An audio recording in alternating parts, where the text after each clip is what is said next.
आप सुन रहे हैं विकास राय की आवाज में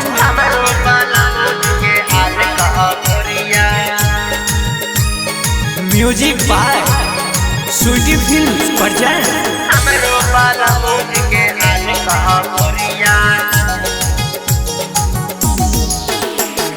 बाका से निकलल चार छोरी गोरिया, पौसी से निकलल चार छोरी गोरिया। हमरो बाला मुझ के हाल कहा गोरिया, हमरो बाला मुझ के हाल कहा गोरिया। ए सब गोटा से निकलल चार छोरी गोरिया, गोरैया से निकलल चार छोरी गोरिया। हमरो बाला मुझ के हाल कहा गोरिया, हमरो बाला मुझ के हाल कहा गोरिया। सुन लो हमरो बाला मुझ के हाल कहा गोरिया।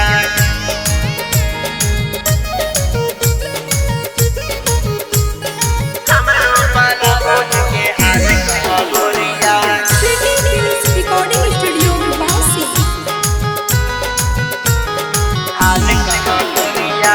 हमरो बाला मुझी डॉक्टर के काम करे, हमरो बाला मुझी डॉक्टर के काम करे। सुइया दै छै नम्मा, सुइया दै छै नम्मा, टैबलेट गोले गोल गे। सुइया दै छै नम्मा, टैबलेट गोले गोल गे। हमरो बाला मुझी डॉक्टर के काम करे, हमरो बाला मुझी डॉक्टर के काम करे। सुइया दै छै नम्मा, सुइया दै छै नम्मा, टैबलेट गोले गोल गे।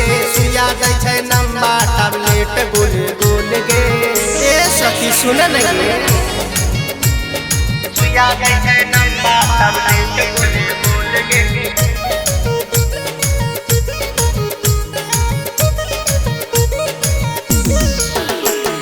सुइया दै छै नम्मा, टैबलेट गोले गोल गे।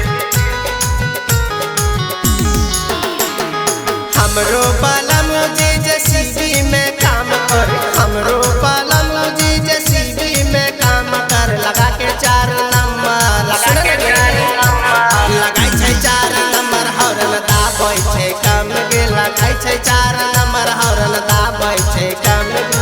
हमरो बाला मुझे जेसीबी में काम करे, हमरो बाला मुझे जेसीबी में काम करे। लगा के चार नंबर, ए सखी सुनो, लगाई के चार नंबर, हॉर्न दाबै छै काम गे। लगाई के चार नंबर, हॉर्न दाबै छै काम गे। ये नींद हराम कर देलक।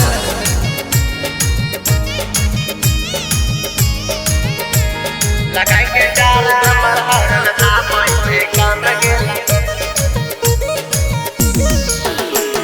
लगाई के चार नंबर, हॉर्न दाबै छै काम गे। लगाई के चार नंबर, हॉर्न दाबै छै काम गे। पावन देवरवा राइटर के काम करे, पावन देवरवा राइटर के काम करे। गाना गाय छै विकास, ये सुनै छै गाना गाय छै विकास, पिया नाचै छै काम गे। गाना गाय छै विकास, पिया नाचै छै काम गे। पावन देवरवा राइटर के काम करे, पावन देवरवा राइटर के काम करे। गाना गाय छै विकास, गाना गाय छै विकास, पिया नाचै छै काम गे। गाना गाय छै विकास, पिया नाचै छै काम गे।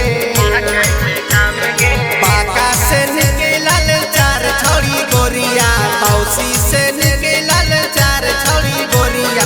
हमरो बाला मुझ के हाल कह गोरिया, हमरो बाला मुझ के हाल कह गोरिया। सुन लो अब कितना बताइयो ये सब।